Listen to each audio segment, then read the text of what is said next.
একটা নির্দিষ্ট বয়সের পর ছেলেরা যেন পরিবারের বোঝা হয়ে দাঁড়ায়। একটা নির্দিষ্ট বয়সের পর বাড়ি ছেড়ে বের হতে হয়, কিন্তু আর কখনো বাড়ি ফেরা হয় না ঠিক আগের মতো করে। স্কুল ছুটি হলে যেমনটা বাড়ি ফিরে আসতো, তেমনি একটি নির্দিষ্ট বয়সের পর ছেলেদের জন্য পৃথিবীটা কঠিন হয়ে দাঁড়ায়। কেউ পাশে থাকে না, তখন পরিবার তো সে আগেই জানিয়ে দেয়, এখন নিজের পথ নিজেই ধরো। একটা নির্দিষ্ট বয়সের পর বাবা মায়ের আদর আর পাওয়া হয় না আগের মতো করে। ব্যবহার বুঝিয়ে দেয়, নিজের প্রয়োজনে নিজেই মেটাতে পারো না, আবার আদর চাও কেন?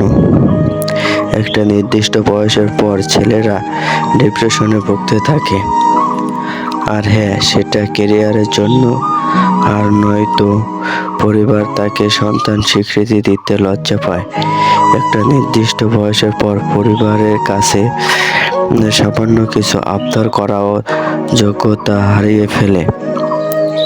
ছেলেরা তখন মোবাইলে 20 টাকা রিচার্জের জন্য পরিবারের থেকে চাওয়ার থেকে আত্মহত্যাটা সহজ মনে করে।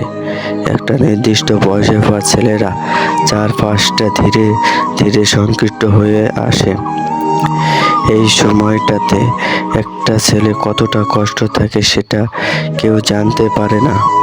একটা নির্দিষ্ট সময়ের পর পৃথিবী জানিয়ে দেয় যে তুমি সোনার চামচ মুখে নিয়ে জন্মাওনি।